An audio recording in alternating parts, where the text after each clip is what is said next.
Hey YouTube, thanks for joining me on step 3 of practical preparedness, 5 steps to stay alive and thrive.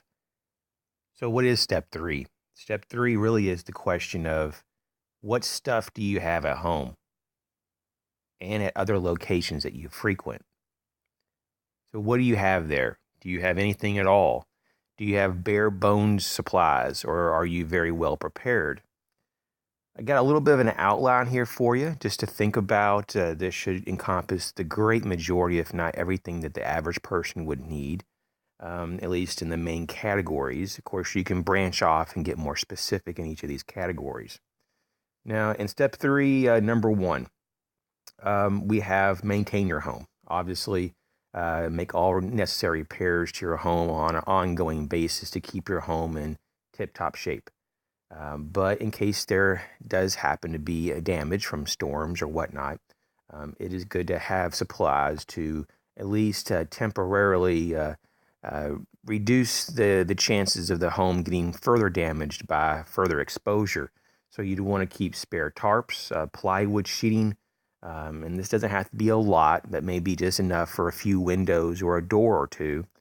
And then you also would want to have bungee cords, rope or cording, nail screws, and a basic toolkit. So this is basically just to kind of patch the house up until you can get someone to fix it, or unless you can do it yourself, find time to do it yourself. Now, because the home is our number one shelter, you'd want to have various redundancies and capabilities in it to give you the maximum definition of shelter. So you'd want to have, of course, all your beddings that you typically already have. But if you don't have wool blankets, it may be good just to have a few. And also have a secondary shelter option. So if your home is compromised to the point that you can't actually live in it or be in it safely, um, maybe a tent system, unless you're just like you live by yourself. Tarp systems, unless you know how to make a very elaborate tarp systems, may not be the best for a family, unless it's during the summer or something. But a tent, and they have double walled, fairly well insulated tents now. They're all season tents. Could be a good investment, and you might want to store that also in a location or a secondary building on the property that's not in, of course, your actual home. So if your home burnt down or was severely damaged by a tornado or a hailstorm, and you had to, move out of it for a night, your tent wouldn't be in there. That could be damaged as well. So just as you would want to have that, you'd also want to have a backup mobile type of self-contained heater. They have those heater buddies. They go between like $100 and $200 depending on what size. I think they use like propane or butane, something like that. They're not that expensive, and they're very usable. And so that could definitely, keep a tent heated for quite a while, or even a room in the house for quite a while. And so that and warm clothing, especially wool and polar fleece and things like that, are going to go a long way. So that's basically your shelter thoughts there. Of course, you can build on any of these as you wish. Now, in step 3, number 2, I have here water. Stored filtered water collection system. Maybe like it's a rain catchment system. Maybe you just have a runoff on the property that typically is clean that you can capture and filter further. And that leads us into water filters. Definitely have to have a means to filter this water you capture. It could be just that you have a pond or a lake as well, and you can just go back there and bring some out of it, and or maybe a well. Wells are good. And so that could be just another option. Some people have, locations in a suburban area, and they don't have wells or lakes or ponds, but they might have, a swimming pool or something like that, maybe a jacuzzi that you could actually pull water from there in an emergency. So when we talk about preparedness, we also talk about water storage containers, especially BPA-free ones, in the home, not just on the outside peripheral or whatever Mother Nature gives you, because there could be a period of time if you don't have any bodies of water in your area, and there is no rain, you're going to be in big trouble. So you're going to have to want to store your own, at least enough to get you through the short term.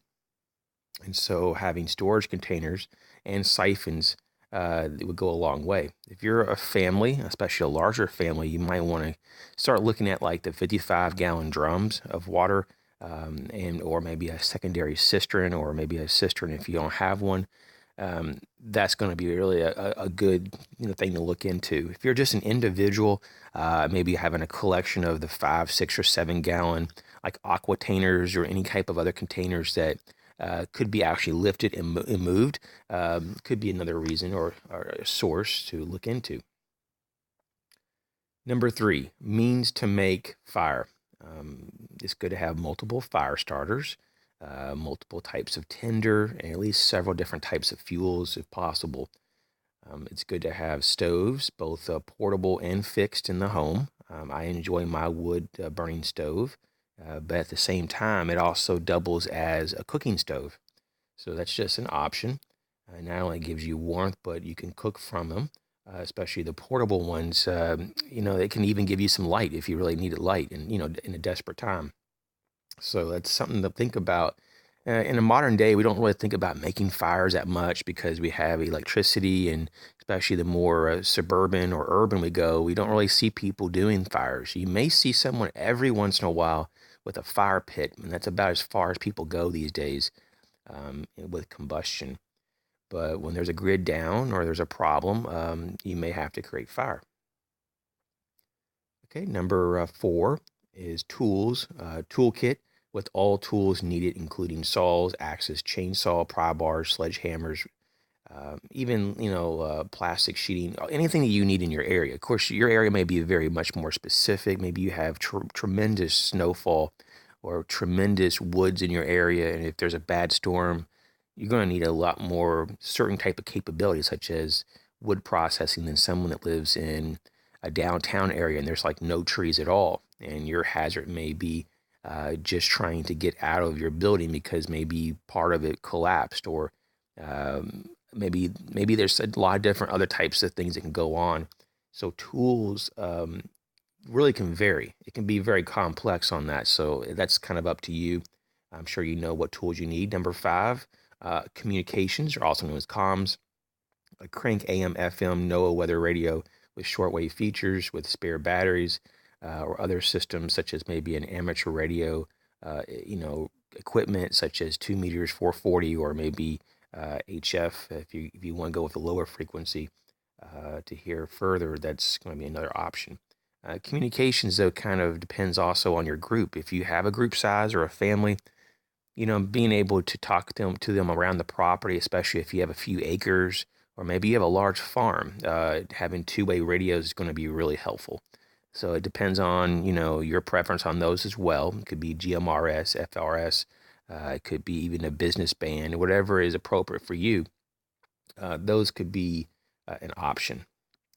But typically, the Citizens Band, also known as CB, is going to be cluttered. It's not many people really take that serious anymore. It's kind of a hit and miss type of radio band. So I just avoid CB radios altogether.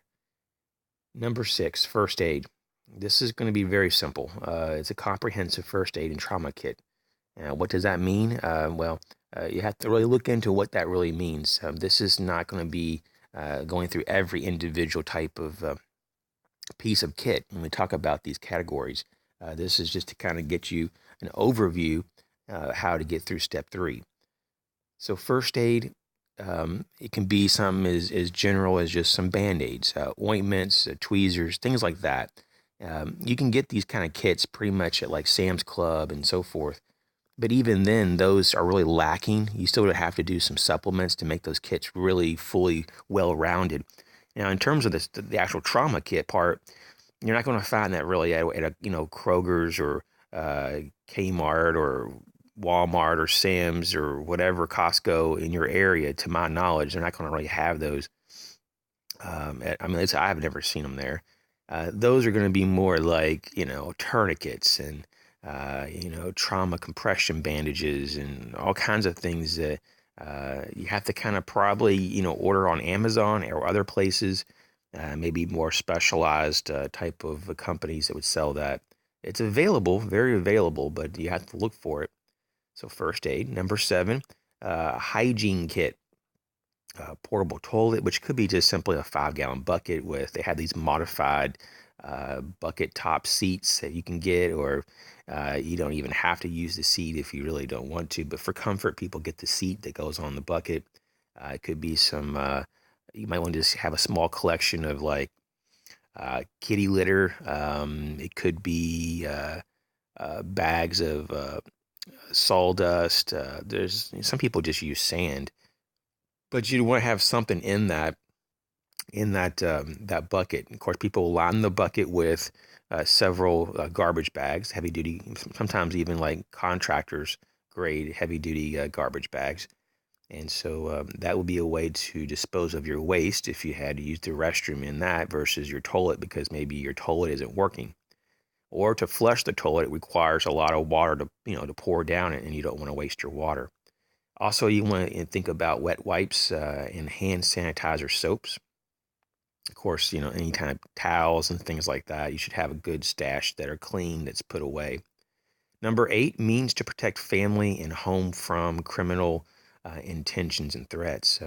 This is, of course, up to you and your comfort level and where you live, obviously. But here in the United States, at least most places, you have the right to self-defense, and you should definitely exercise that. So, in my opinion, you should have a box-fed rifle. It could be like an AR-15 or whatever your preference is. It could be a shotgun. I think that a box-fed rifle of a decent caliber is going to be much more, flexible and usable over the long term than a shotgun. But hey, some people are really focused on the shotgun. And if you don't even like those two options, maybe a handgun, but something's better than nothing. But just don't forget to have proper ammunition. Make sure the weapon systems are maintained and cleaned, and like maybe at least once a month to wiped over or whatever. Spare magazines. You have training to use them. You may want to wear a plate carrier or a chest rig just to hold some of those extra magazines and any other type of support gear, such as lighting systems or anything else. And so maybe a trauma kit on that carrier. You also may want to go in the next step. This is a lot more than the average person would ever consider. But nonetheless, it is something that can be enhancing to a home security system, which is night vision. They also have flares. Flare is a type of thermo type of heat detection type of goggle system. And so you could do that as well. Home security measures. It's not just your, alarm system. It could be how you secure your windows and your doors, gates and fences. Do you have dogs? Do you have proper lighting? These are going to make a big difference in how people perceive how safe and how secure your home is. Number 9, maps of area that you live in case of egress. And this is a big one. If you have to leave your actual house and your property and you have to go completely somewhere else, you want to know where you want to go, for one, and how to get there. And so you'd want to have a bag full of things. And once again, we're not getting all these acronyms, but just in case you want to know, it's also known as a BOB, which stands for a bug out bag. But you'd want to have this egress bag. And typically people pack it for 1 to 5 days. And it's everything you need to live for that period of time. All the categories of needs and prep should be in this bag. There's tons of videos on this. I have videos on this, even on my other channel, Everyday Prepper. There's a video on a bug out bag and all this. But everybody has different types of needs. So there really is not one bug out bag or egress bag for everyone. So this is something you have to put together yourself. Do not buy these pre-made kits. They do not typically have good components. And even when you do buy them, they have good components. You're paying not only top dollar, but you're still not getting probably everything you need. Number 10, a backup energy source, maybe 1 or 2. So it could be a solar system. It could be with a large battery backup and or a fuel generator. It could be using wood gas, petroleum-based source, like gasoline. Maybe it's a diesel. It could be from cooking oil. Um, it could be a wind turbine. Um, but it doesn't mean that everybody's going to have wind. So maybe you have geothermal, whatever it is. One or two backups besides your electricity that's coming from the pole to your house is going to be, just generally a good idea. Now, traditionally, most people have done this to generator. You store a few 5-gallon, containers of gasoline. They put some fuel treatment in there. It gives it some good extension. And they have just a basic generator that lasts them for maybe a few days to a week at most. That's just kind of the general. If you are into generators, that's what people do. Um, Now with all the solar systems, and solar panels and battery banks, that's becoming a little bit more common. It's still not real common, uh, but definitely there. And just even if you don't have any of those, just having a nice storage of extra batteries, especially lithium ion batteries for your phones and things, or just lithium batteries for like your AA, AAA, CR123A type of devices. And even maybe a nice set of rechargeable batteries as well for your main devices, especially if you have the means to charge it. Like, you have a solar paneled system and you can actually plug in your charger and you can charge your batteries. So the only thing about having a lot of batteries, especially like alkaline batteries, yes, you might be able to get 3 to 5 years of storage, but then they go bad. Lithium typically get up to about 10 years of shelf life. And then the rechargeables, you can use them for a long, long time as long as you have a means to charge them. So there's really no perfect solution here, but maybe having a mix of all those could be an answer.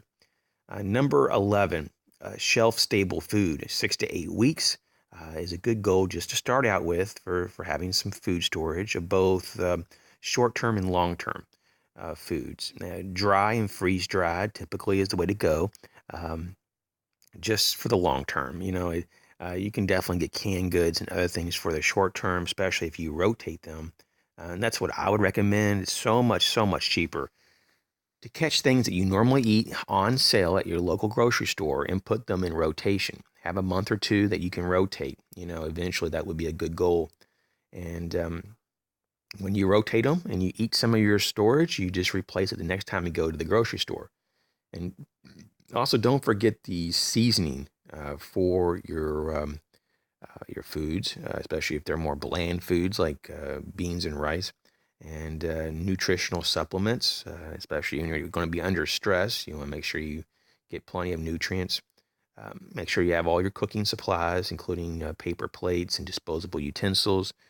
Especially if you're going to be rationing water, you're not going to have like all this water around to do dishes. Number 12, distractions. You want to have books for you as an adult and for kids, especially for kids. You want to have like coloring books, games, card games, maybe for adults as well. And within these distractions, you also want to have built in, especially fun drills for kids, but also more serious ones for adults. These training drills are going to actually really be based off of quite a few different situations. And it could be fire drills, home invasion drills, kidnapping drills, force on force drills for self defense, and shelter in place drills, just to name a few. These should be trained, in practice maybe like once a month on a minimum. But if you're in a shelter in place situation, you want to have things to do for yourself and kids, so you just don't sit there and think the worst case scenarios.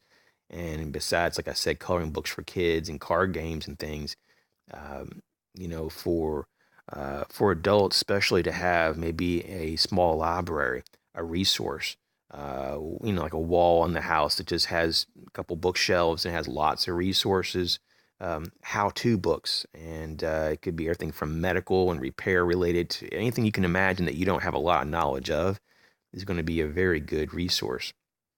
Stay tuned to step 4 in my series here, the practical preparedness, 5 steps to stay alive and thrive. If you have any comments, please leave them down below.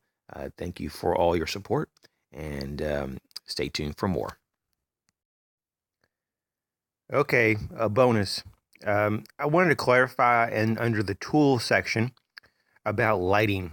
Now, it's implied that lighting would be in there, but I just wanted to talk about having a good lantern for around the home and in the home. Um, the Aladdin lanterns are awesome. Of course, a lot of them are obviously based off of oil, some type of oil fuel source. They got some very long lasting LED lanterns now. Streamlight has a few different types of lanterns to check into. There's some crank lanterns, solar panel light systems. These are critical. Having light is something that really you need to underline and underscore, um, because it actually allows you to move about in low light or no light conditions to avoid injury and to identify threats. So lighting should be very much a big part of preps as well for the home. And lastly, I wanted to kind of also highlight and maybe just enhance a little bit more when we talk about safety and security. In the home, you should have at least one designated area that's been reinforced that has supplies. Could be a walk-in closet or just a spare bedroom that has reinforced doors and windows, and it has the means to call for help, outside help. It could be law enforcement, neighborhood watch, neighbors, whatever. And it has means to protect yourself in there. Maybe there's a gun safe, and in that safe there's a few firearms, and you know how to use them, and it has the proper ammunition and magazines and things to help protect you and your family. So this is just another, like, just an idea. I had to throw this in there. I know the video was over, but it got rolling in my head a little bit when I was walking away after I reviewed the video.